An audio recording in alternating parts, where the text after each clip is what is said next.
as an artist, our music is really personal and special to us. Usually the way most artists started is that they really like certain type of music, and then they just like it so much that they had to learn it and they had to like start doing it themselves, and maybe even like create something new or elevate it in their own way. So they create this sound that it sounds like really good specifically for them, in their own opinion.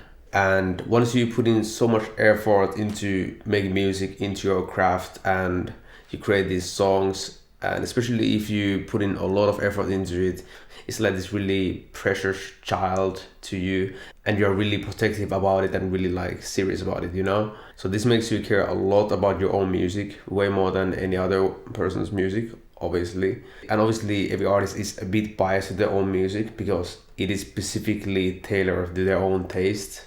So that also gives you a bit of an ego, specifically when you get better and better at making music you like yourself. Makes sense? And obviously there's nothing wrong with caring and having an ego about your music. You should be proud of your music. But this video is more about when it is bad, like when is it too much, and when you should maybe try to control it more. So let's get into it. So what are the negative effects of caring too much about your music or having too much ego? Well, the first one is you will start to overthink. You know, like when you're really serious about something and you might be a bit perfectionist because it's really important to you, you start to overthink and overanalyze things a bit. So even in the process of creating the music, this is a bit of a gray area, but sometimes you can like spend too much time on like creating a song when you just try to like perfect it too much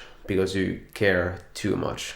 So this is something that a lot of experienced artists talk about, is that when you make a new song and you're vibing and you're in the zone, you want to like make it as fast, like finish the song as fast as possible while you're still in the zone, you know? Because we all know that eventually if you keep doing too long, the zone will disappear and then it will just become this weird perfection obsession, you know, and then it's not fun anymore. And after it stops being fun, you actually might not make any like real progress after that. It might be actually the opposite of it. So end of the day, it's important to remember that making music is a lot about the vibes or expressing yourself in that moment. So just try to like stay in that zone and keep it fun for yourself and fast and efficient, so it doesn't become pain in the butt trying to like perfect everything. Because when it's fun, and that's usually when you make the best music. So second negative effects of caring too much or having too much ego is not being rational or logical. So for example, let's say that there's a song, unreleased song, that you really like a lot. It's like, let's say it's your favorite song out of upcoming singles, and it has a special place in your heart, and you also think it's gonna do well, it's gonna do good numbers, and it's a hit song or whatever, because you care so much about it and you put in more effort into it, like producing wise, marketing wise, than to the other songs that you're making, and then that song flops, and then you feel like such a loser or failure because you expected like a lot of it because you had personal bias, emotions attached to that song, and then it doesn't even flop badly, but it just doesn't do a lot better than your other songs. So in your mind it kind of flops because you imagine something would happen that didn't happen. And then often if you're not aware of these emotions and you're not rational, it might actually affect how you work from there on.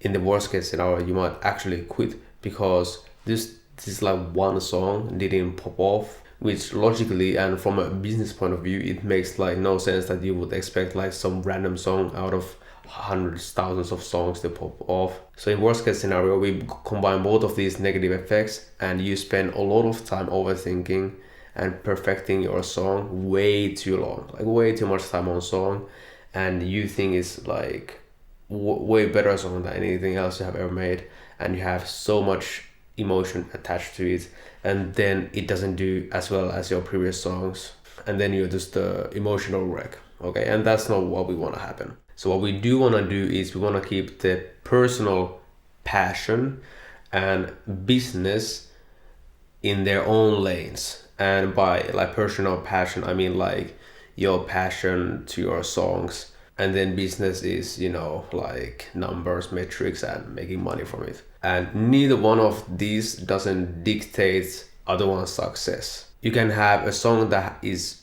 your favorite song ever that you have made, but it still doesn't do the numbers. But this it doesn't matter. It doesn't affect each other. Like obviously, if you have a song that you like a lot, you shouldn't like stop liking it because it doesn't do good numbers, or the other way around. So these are like complete different lanes, okay, and they should not affect each other. And depending on what you want personally, you can try to improve each one of these lanes, but you usually improve them separately because there's no correlation there whatsoever. So for example, this is something that I think a lot of artists are in this situation, is that you make music that you like yourself a lot. So your personal passion success is quite good actually.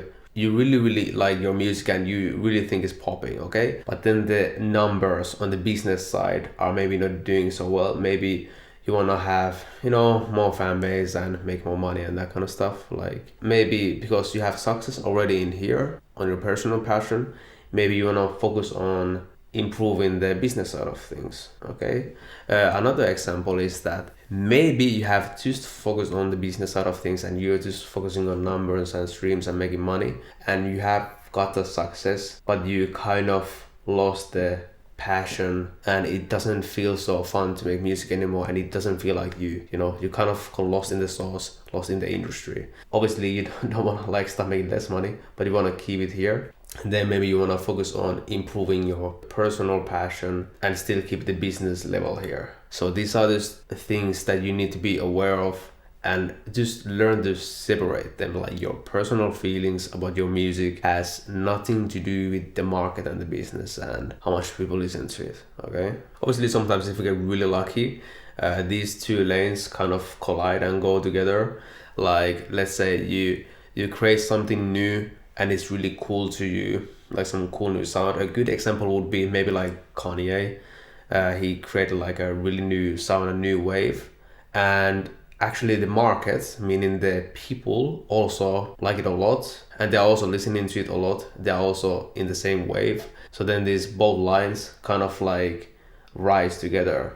You're creating new music that is really interesting to you and people also like it. It does like good numbers. So sometimes they can go together, but realistically that is kind of rare. You do want to find a balance between, let's say there's like a scale on like your most artsy weird music that only like you like, and everyone else, if they would hear it, they would think that's weird. And then like super mainstream industry music. So you kind of want to find a sweet spot there that is really unique and you enjoy it and people still listen to it. That is kind of what you want to do.